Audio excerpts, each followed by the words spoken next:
Hello everyone, good morning. कैसे हैं आप लोग? तो आज 13 दिसंबर है और 6 और 7 तारीख को एलटी गेट की जो भी परीक्षाएं हुई थी, जिसमें संस्कृत, साइंस, मैथ और हिंदी की परीक्षा हुई थी, तो सभी की जो ऑफिशियल आंसर की है आ चुकी है। और अगर किसी भी प्रश्न के यानी कि कोई भी प्रश्न ऐसा है जिसका जो आंसर जारी किया गया है, तो अगर आपको कोई भी आपत्ति है, देन यू कैन ऑब्जेक्ट, आप ऑब्जेक्शन कर सकते हैं। और इसके लिए जो डेट निर्धारित की गई है, तो आपको बता दें कि डेट जो है ये कब तक रहेगी, 18 दिसंबर तक आप उत्तर कुंजी देख सकेंगे और 18 दिसंबर तक आपत्ति भी दर्ज करा सकते हैं। आपत्तियां निर्धारित प्रारूप में भेजनी है। इस पर मैं पहले भी जानकारी आपको दे चुका हूँ, ठीक है ना। तो फिलहाल दोस्तों यहाँ पर देखा जाए तो अभी तक जितनी भी आंसर की जाई हैं, 6 दिसंबर को जो परीक्षाएं हुई थी, तो 6 दिसंबर को आपकी पहली पाली में मैथ, दूसरी पाली में हिंदी की परीक्षा हुई थी, तो आंसर की में कोई त्रुटि नहीं थी। संस्कृत में भी कोई त्रुटि नहीं है। विज्ञान वाले में मुझे लग रहा है ना कि लोग आपत्ति करेंगे, क्योंकि दो एक प्रश्न मैं यहाँ पर देख रहा हूँ जिसके जो उत्तर यहाँ पर बताए गए हैं, तो उत्तर जो है मैच नहीं हो पा रहे हैं।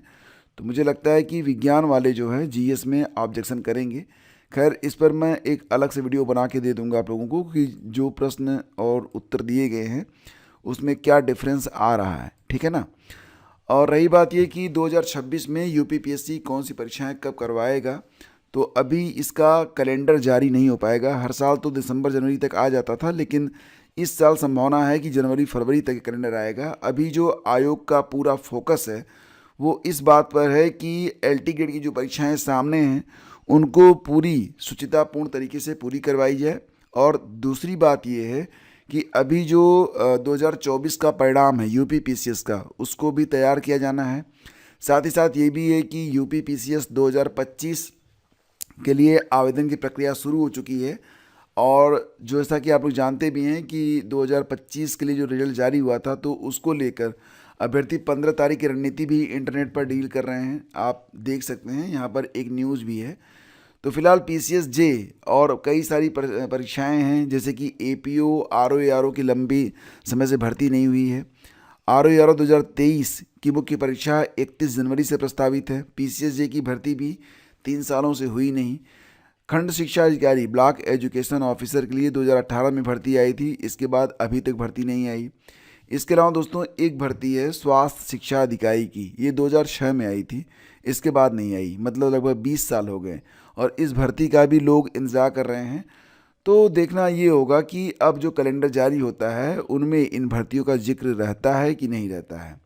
आयोग ने जनवरी में प्रस्तावित एलटी ग्रेड प्रवक्ता पीसीएस 2025 मुख्य परीक्षा का कार्यक्रम जारी कर दिया है, लेकिन कई भर्तियों का अभी विवरण तैयार नहीं हुआ है। और एग्जैक्टली देखा जाए तो अभी आयोग के पास 2026 के लिए कोई मतलब नई भर्तियों के बारे में ज़्यादा जानकारी भी नहीं है। अब 2 महीने बाद ही कैलेंडर जारी हो पाएगा, तभी आपको पता चलेगा कि 2026 में कौन कौन सी भर्तियां होने जा रही हैं। और विकसित भारत शिक्षा अधीक्षण विधेयक से गठन को मिली मंजूरी, तो उच्च शिक्षा के लिए एकल नियामक निकाय बनेगा।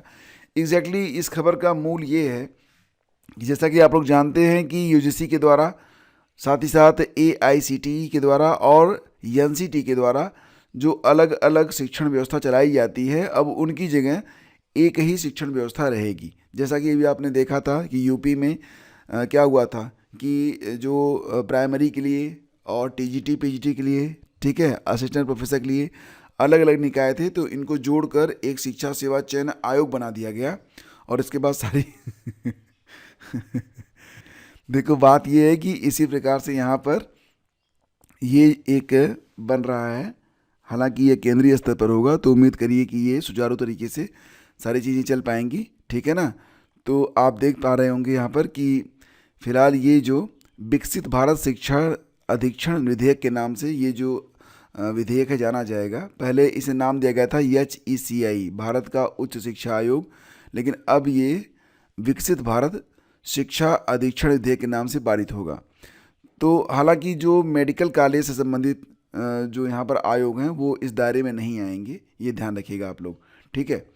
पीसीएस 2025 मुख्य परीक्षा के लिए ऑनलाइन आवेदन शुरू, तो 27 दिसंबर तक अभ्यर्थी फॉर्म भर पाएंगे जो लोग सफल हुए हैं। और जैसा कि आप लोग जानते भी हैं कि कुल मिला के इस बार पदों की संख्या 920 है और परीक्षा में कुल 11,927 अभ्यर्थी जो हैं सफल घोषित किए गए हैं। तो क्या करना है कि आपको जो है ऑफिशियल वेबसाइट पर जाना है, जो लिंक संबंधित है उस पर क्लिक करना है और सारे डॉक्यूमेंट्स आपको वहाँ पर अपलोड करने हैं, फिर उन्हें डाउनलोड करना है। स्वयं प्रमाणित प्रतियों के साथ एक लिफाफे में बंद करके 5 जनवरी को शाम 5 बजे तक आयोग कार्यालय में जमा करना है। यह दस्तावेज अभ्यर्थी पंजीकृत डाक से भी भेज सकते हैं या व्यक्तिगत रूप से भी आयोग में जाकर जमा कर सकते हैं। और ये भी कहा गया कि प्रारंभिक परीक्षा के दौरान किए गए दावों, श्रेणी, उप श्रेणी की या अर्हता के समर्थन में प्रमाण पत्र संलग्न नहीं करेंगे तो उसका आवेदन निरस्त भी हो सकता है। ठीक है। और वहीं पर दोस्तों 15 दिसंबर के आंदोलन के लिए इंटरनेट मीडिया पर छिड़ी मुहिम, तो आप जानते हैं इसके बारे में पहले भी मैं आपको बता चुका हूं कि अभ्यर्थी जो है वो चाह रहे हैं कि फाइनल आंसर की भी जारी हो, कट ऑफ भी जारी हो। और अभ्यर्थी जो यूपी पीसीएस में अभी भले ही आयोग ने सफाई दी थी, उन्होंने एक पत्र जारी किया था, एक नोटिस जारी की थी, उन्होंने कहा था कि 15 गुना लोग ही सफल हैं, लेकिन यहाँ पर 13 गुना लोग भी सामने नहीं आ पा रहे हैं।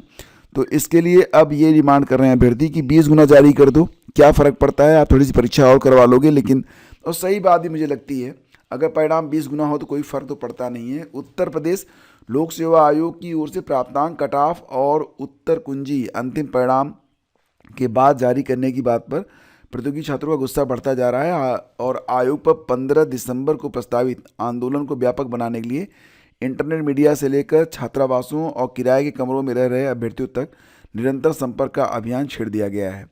तो प्रतियोगी छात्रों ने एक QR कोड जारी किया है जिसके माध्यम से आंदोलन की मांगों और आयोजनों की जानकारी तेजी से साझा की जा रही है। छात्र एकजुट होकर आयोग पर दबाव बनाने की रणनीति में जुटे हैं ताकि चयन प्रक्रियाओं में पारदर्शिता सुनिश्चित हो सके। और प्रतियोगी छात्र अंतिम परिणाम घोषित होने के बाद प्राप्तांक, कट ऑफ और संशोधित उत्तर कुंजी सार्वजनिक करने की मांग भी कर रहे हैं। एग्जैक्टली 2021, 22, 23 में भी मतलब यूपी पीसीएस की जो ये भर्तियां थी, इसमें अंतिम रूप से सब कुछ हो चुका है, फाइनल हो चुकी है भर्ती, फिर भी अभी तक आंसर की आई नहीं है। तो मतलब जो कहते हैं वो करते नहीं हैं। तो अब ये चीज़ें जो हैं सामने निकल कर आ रही हैं। फर्जी अंक पत्रों के सहारे बनी आंगनवाड़ी सेवा समाप्त। तो बहुत सारे ऐसे लोग होते हैं जो गलत करके सोचते हैं कि वो सेफ़ हैं, लेकिन सेफ़ रहते नहीं हैं। तो जो ये मामला है ये बहराइच से आ रहा है और इसी प्रकार से महसी बहराइच से मतलब 2 लोग हैं, इन्होंने एक फेक सर्टिफिकेट तैयार करवा के और बस आंगनवाड़ी में इन्होंने एंट्री ले ली थी। अब इनकी जो सेवाएं हैं वो समाप्त कर दी गई हैं। ठीक है ना। तो कभी भी गलत काम करना नहीं चाहिए, परिणाम बड़ा भयानक होता है। शिक्षक भर्ती के रिक्त 1700 पदों पर आवेदन 15 से। तो जैसा कि आप लोग जानते हैं मामला जो है ये 29,334 सहायक अध्यापक भर्ती में रिक्त 1700 से अधिक पदों पर चयन के लिए ऑनलाइन आवेदन 15 से 20 दिसंबर तक लिए जाएंगे। और बेसिक शिक्षा परिषद के सचिव सुरेंद्र कुमार तिवारी ने 31 दिसंबर 2019 के पूर्व हाई कोर्ट और सुप्रीम कोर्ट में याचिका करने वाले 2593 अभ्यर्थियों से निर्धारित प्रारूप पर वांछित सूचनाएं भरने के निर्देश दिए हैं। सुप्रीम कोर्ट ने 29 जनवरी 2025 को आदेश दिया था कि इस भर्ती में चयनित न्यूनतम कट ऑफ से अधिक अंक पाने वाले उन सभी अभ्यर्थियों को नियुक्ति की जाए जिन्होंने 31 दिसंबर 2019 के पूर्व याचिकाएं दाखिल की थी। और इस क्रम में 30 अक्टूबर को 2048 याचिकाकर्ताओं की सूची जारी की गई थी। अब फिलहाल देखते हैं इसमें क्या होता है। ठीक है ना। तो मतलब अब जो भर्ती हो रही है वो केवल जो है याचियों से पूरी की जाएगी। तो अभी 15 से इसके लिए आवेदन की प्रक्रिया स्टार्ट होने वाली है। और CTET में आवेदन को 10 साल बाद मांगे अंक। तो दोस्तों यहाँ पर मामला ये बन रहा है कि जैसा कि आप लोग जानते हैं कि सुप्रीम कोर्ट का आदेश आया कि चाहे RT एक्ट के पहले चाहे RT एक्ट के बाद जो भी अध्यापक वर्तमान में कक्षा 1 से 8 तक प्राइमरी सेक्शन में जॉब कर रहे हैं, अगर आगामी 2 सालों में वो टेट पास नहीं करते हैं तो उनकी नौकरी चली जाएगी। तो दोस्तों यहाँ पर मुख्य रूप से बात यह है कि अब जो लोग बीएड के आधार पर CTET 1 to 5 का फॉर्म भरना चाहते हैं वो कैसे भरें, क्योंकि बीएड के लिए वहाँ पर ऑप्शन ही नहीं है। तो अब करना क्या पड़ेगा। ऐसे में जो शिक्षक हैं ये विशिष्ट BTC जिनको करवाई गई थी तो विशिष्ट BTC के प्राप्तांक पूर्णांक जारी करने का अनुरोध कर रहे हैं। हालांकि अगर जानकार जो हैं वो बता रहे हैं कि विशिष्ट BTC के आधार पर CTET के आवेदन मान्य नहीं है। यही नहीं, अब तक NCT केंद्र या राज्य सरकार ने भी इस संबंध में अफसरों को कोई निर्देश नहीं दिया है। लेकिन शिक्षकों के अनुरोध पर राज्य शैक्षिक अनुसंधान और प्रशिक्षण परिषद यानी कि SCRT लखनऊ के निदेशक गणेश कुमार ने परीक्षा नियामक प्राधिकारी कार्यालय के सचिव अनिल भूषण चतुर्वेदी को पत्र लिखा है कि CTET में आवेदन के लिए शिक्षकों को विशिष्ट VTC प्रशिक्षण के पूर्णांक प्राप्तांक उपलब्ध कराने के संबंध में सभी जिला शिक्षा एवं प्रशिक्षण संस्थान को निर्देशित करने का कष्ट करें। NCTE से मान्यता प्राप्त विशिष्ट VTC का प्रशिक्षण 1999 से 2014 के बीच करा गया था। तो मतलब ये है कि यहाँ पर एक रास्ता ये लोग जो ऐसे टीचर हैं वो खुद ही निकाल रहे हैं जिन्होंने डीलेड नहीं किया है या फिर BTC नहीं किया है, तो वो विशिष्ट VTC के आधार पर अपना फॉर्म भर रहे हैं जो BEd के आधार पर प्राइमरी में चयनित हुए थे। लेकिन ये मतलब मान्य नहीं है, NCTE के द्वारा इसको मान्यता नहीं है। फिलहाल देखते हैं आगे क्या होता है। अभी तो फॉर्म भरे जा रहे हैं, लोग तैयारी भी कर रहे हैं। और वहीं पर निजी स्कूलों की फ़ीस अब अभिभावकों की सहमति पर जरूरी, तो राजधानी के 1700 से अधिक, यानी कि दिल्ली में नियम आ रहा है कि अगर 15% जो अभिभावक हैं वो सहमति देते हैं तो आप फीस बढ़ा सकते हैं। तो भैया 15% को वो ले लेंगे अपने फेवर में कि हम आपको अमुक सुविधाएं उपलब्ध कराएंगे, आप साइन कर दीजिए। तो जो भी हो, यहाँ पर फीस एक सही तरीके से बढ़े तो बेहतर है। यहाँ पर जब ये लोग नियम बनाते हैं तो एक रास्ता भी खोल देते हैं। और LT ग्रेड के लिए दोस्तों, जैसा कि आप लोग देख रहे हैं कि सभी शिफ्टों की जो आंसर की जारी हो चुकी है, जो मैं आपको पेड ग्रुप में भेज दूंगा ताकि आप उनका अवलोकन कर सकें, ठीक है ना। और साथ ही साथ ये भी है कि LT grade GIC lecturer GDC assistant professor के लिए आपके लिए एक पेड ग्रुप चल रहा है। इस पेड ग्रुप में आपको GS और करंट कंप्लीट नोट आपको मिल जाता है। यूट्यूब पर जो भी लेक्चर हो रहे हैं उनकी डिटेल PDF आपको दी जाती है।